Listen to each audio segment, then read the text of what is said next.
everyone.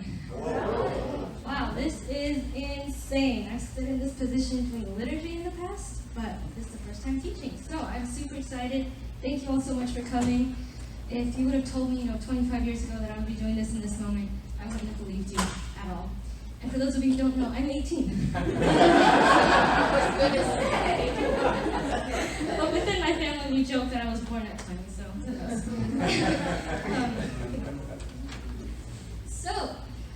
Tonight I'll be sharing about something that was really what I learned over my class last year with Dr. Rudolph. So I'm a TKU student, as my mom mentioned, in the Messianic Jewish program. Yes, TKU students in the house.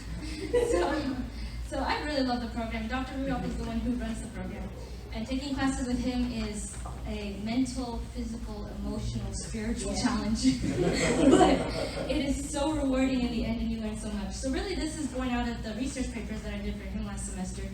And it's something that God has really been working with me on understanding, and something that it just completely fascinates me. Out of all the stuff that I've learned at TKU, it's one of the most fascinating things. So this is Unity and Diversity, the Identity of Jews and Gentiles, and how they relate together. This is something that's super, super important to understand for every believer, so let's jump right into it. We'll be going over the 3 points, which are to understand the individual Jewish and Gentile identities, and maintaining the distinction, the importance of that for the roles of Jewish and Gentile identities, and lastly, the New Testament model for unity, which is the one you man. So first off, we will be looking at the two identities, Jewish and Gentile. Jewish identity is something that is a little bit broadly defined nowadays even, but we're going to be looking at specifically the biblical Jewish identity rooted in the covenants in the Old Testament. And it all starts with the calling of Abraham in Genesis 12. So I'll read from Genesis 12, 1 through 3. Then Adonai said to Abram, "Get going out from your land and from your relatives and from your father's house to a land that I will show you. My heart's desire is to make you into a great nation and to bless you, to make your name great so that you may be a blessing. My desire is to bless you, bless those who bless you, but whoever curses you, I will curse. And in you, all of the families of the earth will be blessed." So this is the very beginning of the nation of Israel. And as we know, Abraham had Isaac, Isaac had Jacob, and those are the three forefathers of the Jewish faith, of the nation of Israel. We always say the God of Abraham, Isaac, and Jacob. So as God developed the nation, and as they grew into an actual nation, he gave Torah, he gave the teachings and laws, and he set the appointed times, which are the Jewish feasts, the fasts, holy days, one which is coming up tomorrow, actually, Rosh Hashanah. So we're excited for that. Which is the Jewish New Year. So those are all things that are key elements of Jewish identity. It's what God used to set them apart and to keep them distinct. And of course, over the centuries, rabbinic tradition, for different reasons and in different circumstances, interpreted and added and changed things. So there's a lot that's different today from the actual biblical Judaism. Not to say anything bad about it, but it is slightly different. So in biblical Judaism, everything that is set there will never stop. It is eternal covenants that God made with the people of Israel, eternal feasts and fasts and holy days that he set for them. And a lot of times in the Torah, especially in Leviticus 23, is where he set all the holy days. You can read there, it says, this was to be an eternal statute for you and your dwellings forever, or something along those lines. So Israel always have those covenants and always have those appointed times. As long as the universe exists, it should be that way, and that's how God designed it to be. Next, we have Gentile identity. Gentile, the word itself, comes from the Hebrew word goy, which means nation. So the Gentiles are basically everyone else besides Israel. But one thing that I've found in research and in conversations is that a lot of the times this difference makes people feel like Gentiles are inferior or less than, less important, less usable, or something along those lines. Just a little bit of a negative, just pinched nerve that's kind of there about it. But just because they're different, it doesn't mean anything bad. God designed the distinction. It doesn't mean that they're less usable for God's purpose. It doesn't mean anything like that. In fact, God uses Gentiles a lot in the Bible. In the Old Testament, we see that throughout Israel's history, he uses Gentile people in their history quite a bit. And even something I'm learning in my Matthew class this semester is that Jesus has a mixed heritage because there are Gentile women listed in his genealogy in Matthew 1. So nobody can say that Gentiles are inferior. God uses them, and no matter what the differences are, he uses them. This is how he designed this to be. Another thing that shows that we're all on a level playing field, so to speak, is Romans 3:23, which says, all have sinned and fall short of the glory of God. So basically, without God's salvation, we're all in the same unsaved, sinful boat, so to speak. God loves all his children equally, Jew and Gentile alike. There's no matter of superiority or usability or worth or anything like that. It's just a matter of distinction. And in my research and in these classes, what I've learned is that human tendency is really to be fearful of distinction, to be fearful of particularity. For some reason, it makes us uncomfortable. It gives inferiority complex. It just doesn't sit well with us in general. But particularity is not a difference. It's not something that is bad that should be feared or anything like that. Universalism is not what God designed. It's not what he wanted. If you look at creation, it's so diverse.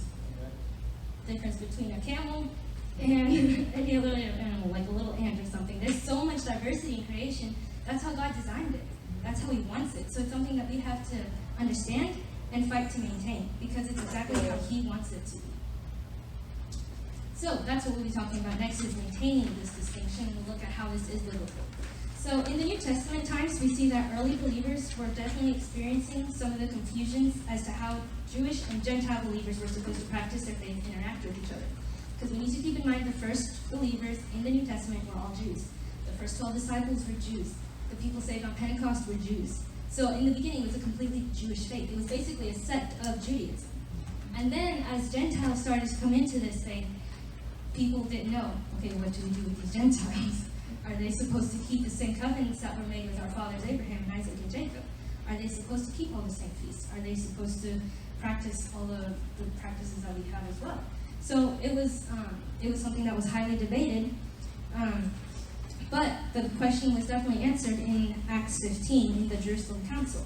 And this is actually a very significant event in the history of our faith, because it is the very first ever church council. Church is not the appropriate term to use in that date, because at that time, it was a group of believers, it was congregations and communities.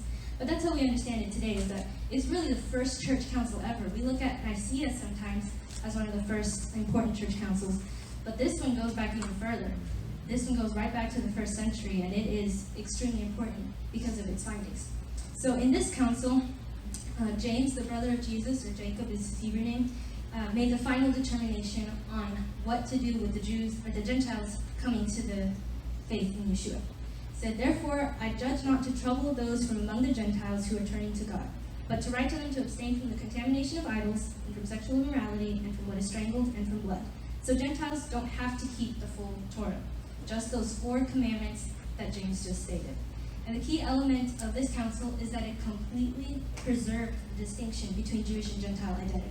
It didn't blur the lines. It did set standards for Gentile believers to maintain. And those have to do mostly with profaning God and honoring life. But they don't have to keep the full Torah and all the feasts and festivals and all that stuff, because there had to be a distinction still preserved between Jews and Gentiles. Another place where we see this distinction maintained is in Paul's letter to the Corinthians. And this is another extremely important verse in the New Testament that I had definitely overlooked for a while. And the way I first heard it was in a lecture with Dr. Rudolph. I know a lot to him, as you guys can tell. But he said, does anybody know what Paul's rule in all the churches is? Everybody's quiet. I'd never even heard the term. I didn't know Paul established a rule for all of Messiah's churches. And it actually has to do with the Jew-Gentile distinction. So he says in 1 Corinthians 7:17-21, only as the Lord has assigned to each one, as God has called each, let him walk in this way. I give this rule in all of Messiah's communities. Was anyone called when he had already been circumcised? Let him not make himself uncircumcised. Has anyone been called while uncircumcised? Let him not allow himself to be circumcised. Circumcision is nothing, and uncircumcision is nothing, but keeping God's commandments matter. Let each one remain in the calling in which he was called. Brothers and sisters, let each one, in whatever way he was called, remain that way with God. So it does say there that circumcision is nothing and uncircumcision is nothing. This doesn't mean that the Jewish covenants and practices are absolved or anything like that. That means it has nothing to do with your salvation. What he says is that keeping God's commandments is what matters in this sense. But the point is that he does preserve the distinction. Remain in what you were called. He also goes on to say, if you were a slave, you remain a slave. If you were a free person, you remain a free person. So all sorts of distinctions, they still have to be made. Because this is, the faith is something that is more in the spiritual realm that changes things, right? We are all on the same level and all one in Yeshua, in the faith, in the spiritual world. Here on this earth, there are still other distinctions that are definitely still maintained. And that's just how it's supposed to be, and that's okay. So this is very significant because it does maintain the distinction between Jew and Gentiles' identity. And it makes sense to me, as I was studying this, I realized if you don't understand that identity, then you're in an identity crisis. So I feel like sometimes different wings of the church, a lot of the problems to me seem that it's because of identity crisis. Gentile churches trying to become full Jewish, they're not understanding the role. Or Jews completely becoming part of the Gentile church and leaving their covenant with God from the Jewish side, that's also a slight identity crisis. You're not walking in exactly what God had planned for you. So either way, it doesn't really work. You really need to understand that both sides are extremely important, because that's how you're going to find fulfillment in whichever side you're on, because that's how God created you. The distinction doesn't just preserve identity, it preserves our different roles. Because, as Pastor Greg explains it, I loved Pastor Greg Stone at Messianic, he says, God made the Jew for the Gentile and the Gentile for the Jew. So it's such a connected relationship.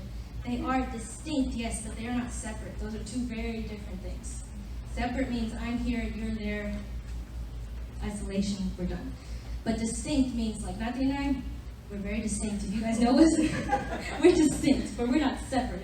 Actually, now with her at school, we're joined at the hip 24/7 with all our classes and stuff. But we're distinct. It doesn't mean we're separate. So it's a key little difference that you do have to understand.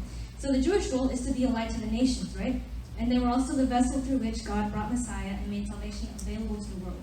It is the Jewish Messiah that we all believe in. As it says in Genesis 12 again, in you all the nations of the earth will be blessed. So God made Israel to bless the nations. That is their role. And on the other side of the spectrum, once the Gentiles received salvation, it became their job to provoke the Jews to jealousy for their Messiah, as it says in Romans 11. I say then, did they stumble as to fall? May it never be. By their false step, salvation has come to the Gentiles to provoke Israel to jealousy. And then later on he says, in this way, all Israel will be saved. Okay. So, basically, yes, the Gentiles are now called to provoke the Jews to jealousy. So it's a very interconnected, interwoven relationship. He made both to lift up and build up the other.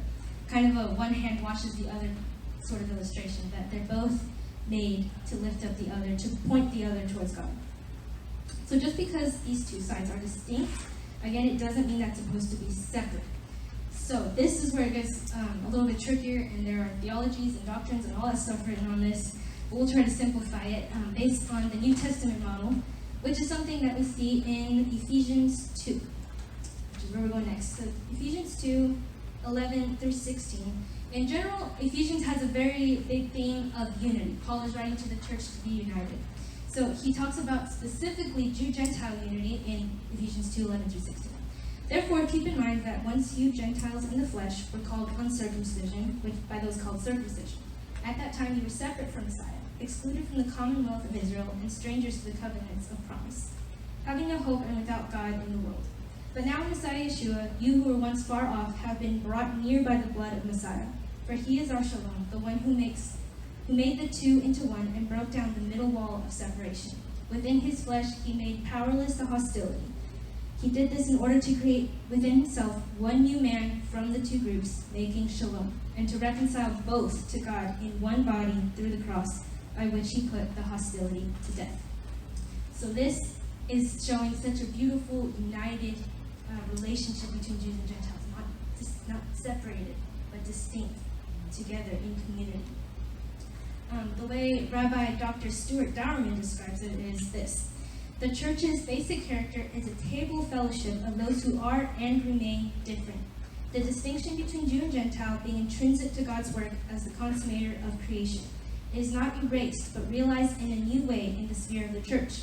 The church concerns the Jew as a Jew and the Gentile as a Gentile, not only initially or for a period of few generations, but essentially and at all times. The Jew stays a Jew, the Gentile stays a Gentile. So in Ephesians 2:15, there's a lot of different, in that passage of 11 through 16, there's different things to focus on, different debates for a lot of different things. But to me, the thing that has interested me the most, and probably, in my opinion, the most important thing to understand, is the word one.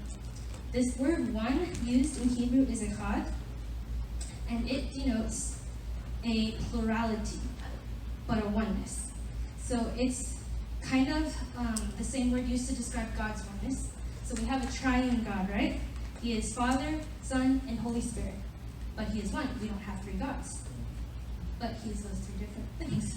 But he is one. So it's that complex unity, this plural oneness. And it's the same kind of concept that is used here in Ephesians 2:15. So another parable that we have parallel that is for this kind of oneness is marriage, right? They are one flesh, but there's still two people in that marriage, right? So I'm young, I'm only 18. But I actually do have a funny story about marriage. And it happened in Israel. Dad, it's okay. Don't worry about it. So, as some of you know, this past May I went on a study trip with TKU to Israel. It was the most amazing experience of my life. This is the Mitzpe Ramon, the Ramon crater. Natural wonder, huge area, amazing sunsets and sunrises that you have to hike a long ways to see, but it was so worth it. So that guy in the corner there, he was actually doing the liturgies in the morning. It was so beautiful. He was chanting all the liturgies. It was just an amazing experience. This is me and Michael on our camel, Fredonia. Yes, we named her Fredonia. I think we had wanted a Fred originally, but then they were all female camels, so we said, okay, how do we turn this into a female name? Fredonia. So there's. This is the Sea of Galilee. The first time I went to Israel, this is where I fell in love with Israel. It is gorgeous. I could live on a boat on the Sea of Galilee. It's just amazingly beautiful. And this is in front of the Israel Museum. Michael had the idea, he saw it on some social media platform, and he said, let's do this star. We have to do this star before we leave Israel. So we did that in front of the Israel Museum, and in the background is the whole, the mini model that they have of the entire old city. It's amazing. And this is on the southern steps of the temple. Amazing spot also. This is, a lot of people come here on the wall to pray, instead of the western wall as well. And this is the actual western wall. It was so amazing to spend time with the Lord there and just, I had a different appreciation for it this year, I think, after going through Dr. Rudolph's classes.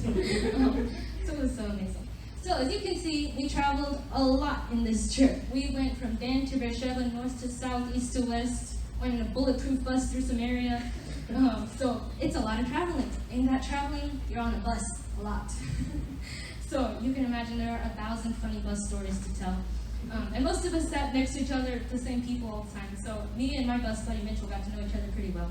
And we had a lot of deep conversations, and it was really cool, great to have those deep theological conversations in Israel while you're looking out the window and seeing the historical sites. So after one of those long talks, there was a pause, a long silence, and I was sitting a certain way with my legs crossed a certain way, and then he's across from the aisle from me, and he switches and sits the same way, right? So I looked at him and I said, Mitchell, you're mirroring me. And he looked at me so freaked out. He's like, what? I told him, you're mirroring me. He said, oh, I thought you said I was marrying you. So now, especially around each other, we can't say the word mirror or marriage or marry or any of that. And now, anytime I think of those words, that's the exact instance I think of, and it probably will be like that for the rest of my life. So that's my first personal experience in marriage.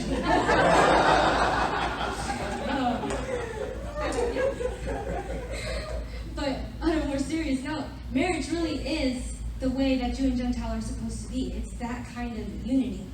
When two people are married, they are still two people. The Bible calls them one flesh, right? But they are still two people. Ask any couple in this room. I know they will agree, right? I assume they will agree. So, neither the husband nor the wife lose their identity. She does not become a man or the husband. He does not become the wife or a woman. Right? So they stay as they were before they got married. Neither side gives up the identity for the other. Right? If you're in a marriage, imagine if you're in a marriage where you have to give up all your hobbies and interests and everything you love for the other person, I don't think that's a healthy marriage.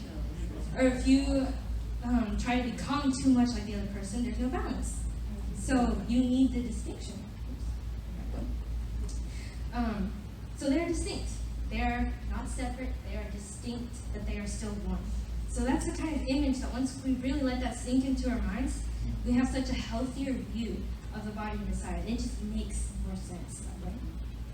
Okay, so this is something that I found very helpful, which is the body of Messiah in diagrams, courtesy of Dr. Rudolph once again. So last semester, he would always scribble on the board, right? Have these giant messes of scribbles and stuff, and we'd take pictures and try to copy down whatever we could. But last semester, he finally said, okay, if one of you turns one of these diagrams into an actual nice graphic on the computer, you get extra credit. Guess what I did? My mom did that day. I got my extra credit. And then I was looking through my notes, and I was like, I have a ton of these that he did over the past year. I'm just going to make them all into graphics. So I spent time doing that. Extra credits. I only got extra credits in one of this stuff. But it did help me to visualize this a lot more. So this is Messianic Jews in relation to Jews and Gentiles. Israel is on the left, the church is on the right there, and in the middle you have that overlapping section of Messianic Jews. So I didn't really give much forewarning, but Mom, Matthew, and Annie, please come up here. You've been forewarned. Okay, Matthew, we're going to put you in the middle. Our cute little one. And y'all all hold hands, okay? Okay, so if we imagine Annie, you're the church, Mom, you're Israel, Matthew, you're Messianic Jew. Yes? Okay, so now that you're all holding hands like that, Nati is the one that can bring you together in the middle. Yep. And that's how you have that sort of unity. She's the one that's bringing you in the middle. Now, stand apart again. Nati, let go of Annie. How is she connected to them? You're isolated. I'm sorry. You're isolated by yourself. Hold her again. Let go of Mom. There's that isolation, there's that separation. You have no way of coming back to Annie. Hold them again, and now you can come back in the middle. So that's something that we really learned in Dr. Rudolph's class. Messianic Jews are the bridge between Gentiles and Israel, the larger Israel. They are the bridge between them. Without them, we don't have that. And without them, we don't have that link to God. So it's through the Messianic Jews that we are brought into the house of Israel, that we are brought into the family of God. So it's extremely important. Y'all stay long enough to it. So this next one. This is how it's actually happened. We have our Messianic Jew stick figure there. You see the extent of my artistic ability right there. So with the Messianic Jews, it's usually been that they are reaching. There's no overlap like here. It's usually been that they are reaching. So y'all spread out, pull nothing. Break her arms. It's usually been like this, where there's this extreme tension, where the Messianic Jews are trying so hard to bring both sides, and neither side wants to come in. Another thing that's happened is, let me put it this way. You drop her. Now, you're not the one dropping her. Annie didn't drop her. This is what's happened a lot. The church has rejected Messianic Jews. Right. And even just by telling the Messianic Jew that they should not follow Torah or the feast,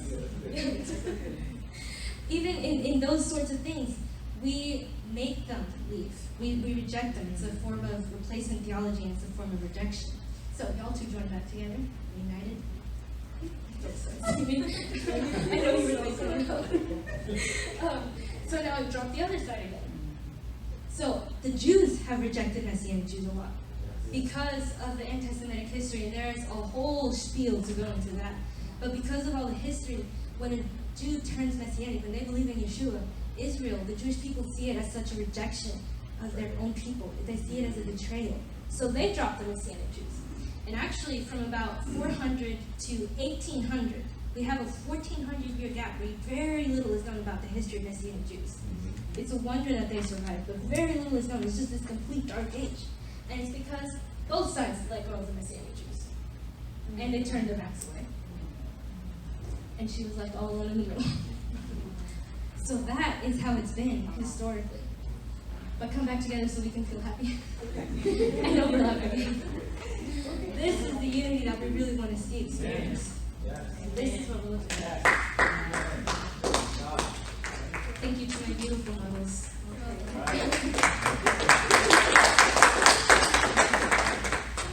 So really what that is showing is that in this one we have Messianic Jews at the dot between Jews and Christians. It's this stress point. What happens geologically at stress points? When the tectonic plates are together. There are fractures, there are earthquakes, there are volcanoes. There are all these sorts of natural disasters, right? And that little point is where the Messianic Jews have been living.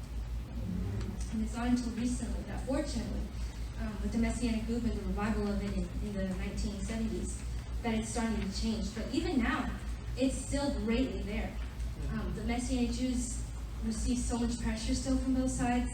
On the Christian side, they're told to leave behind their Jewishness. On the Jewish side, they're told to leave behind Yeshua. So it's like you can't please both sides. Either way, they just feel like they can't win. And that's the stress point that they've been living in. So it's pretty sad, but things are changing. They really are. And the church is waking up to a lot of things, and Israel is becoming more receptive. A lot of good things are happening that will lead to this eventually. So this is slightly more complicated, but we have there Israel on the left, the nations and Gentiles on the right. And then we have the whole church in the middle. The body of Messiah is in the middle in the gray area there. So the point of this is to show that the body of Messiah as a whole is what bridges Israel and the nations. Just not just believing Gentiles, but also the nations. It's this bridge that is really bridging concept. That from Israel, we bridge over to the Messianic Jews, to the Gentiles, to bridge over to the nations. So it's this whole flow, it's this whole order that God has put into place. And that's why it's so important to keep our distinctions, right? Because if you don't keep your distinction, everybody's trying to blur the line across the line. You become her, and he becomes she, and whatever sort of thing, right? There's a confusion. This order is completely lost. So that's why we have to encourage Messianic Jews to still stay connected to their Jewishness, to stay connected in their Jewish communities, to stay involved with the things of Israel, because that is where they belong. That is their home. That is their identity. And on the Gentile side, Gentiles are just as important and just as loved as Jews. They don't need to become Jewish to be usable to God. They don't need to become Jewish to feel superior or on par or at the same level or anything like that. They are called to reach the other nations as well. And there's this, it's so much, when you understand this, it's so healthy. It's such really, it's the divine view that God has of these people, of the church here on earth. So that was one of my favorite things I learned in those classes, is that it's this bridging. It's such a connected plan that God has for the entire world. He doesn't leave anyone out. He doesn't want to leave anyone behind. He really has this plan to unify everyone. Yeah. So, we'll move on to some concluding thoughts. That is another picture from Mitzvah Ramon, the Ramon crater. Like I said, it's just a huge expanse of rock and desert. It's absolutely breathtaking. Anyway, so what I really hope that I've presented in all this is that we need to preserve and honor and respect and embrace the diversity between Jew and Gentile in the body of Messiah. What Rabbi Kinzer says, one of the foremost Messianic Jewish rabbis in the U.S. and the world, he says, their reconciled unity does not annul their distinct identity as Jews and non-Jews, but instead requires such distinction in perpetuity so that their joint witness will bring reconciliation will endure for all ages. So he's basically saying that this identity and this distinction and the unity is a witness to God. And that is what brings reconciliation for eternity. It is that unity because the unity is reflecting the image of God's unity. As we said before, right, God is 3 in 1. He is one, but he is Father, Son, and Holy Spirit. So that sort of unity is even reflected in individual human beings, right? We are body, soul, and spirit. So just as we individually are images of God, the body of Messiah collectively is an image of God.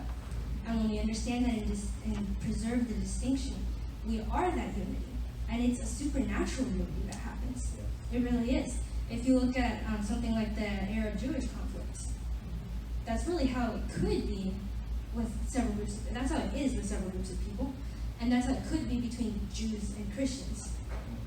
It could be something like that. But it's a supernatural unity that unites us together in the body of Messiah between Jews and Gentiles in the body of Messiah. So it really is a witness to the unity of God, and it is a reflection of his unity. So the way we do that really is by encouraging Jews to live as Jews. They don't need to stop anything when they become the body of Messiah. They remain Jewish. And Gentiles, they need to remain Gentiles and embrace that identity, because it's our role now to go out to the Jewish people and go out to the nations and provoke the Jewish people to jealousy so they can see the Messiah. What Rabbi Mark Kinzer says about the unity of the body of Messiah, he says, the multinational expansion of Israel is one and holy. Its oneness and holiness derives from the oneness and holiness of the Jewish people, which is itself eternally rooted in the oneness and holiness of God and God's Messiah. The reconciliation of those nations from the nations with the Jewish people bears witness to the power of God's messianic shalom. So, the Jews are holy, right? Israel is holy, sorry. Israel is holy because the Jews are holy. And the Jews are holy because God is holy. Gentiles grafted in become holy because we're grafted into that family of God, into the commonwealth, into the nation of Israel, supernaturally and spiritually. So all of it is such a testament to his peace, to his divinity, to his unity, to his shalom. When we embrace that, that's when we are a more accurate reflection of God. When we embrace all these different aspects and honor that and encourage each other to live in those calls, that's when we really are showing the world, yes, we are different, yes, we are distinct, but yes, we are united and we are one because our God is united and he is one. So, thank you all for coming out.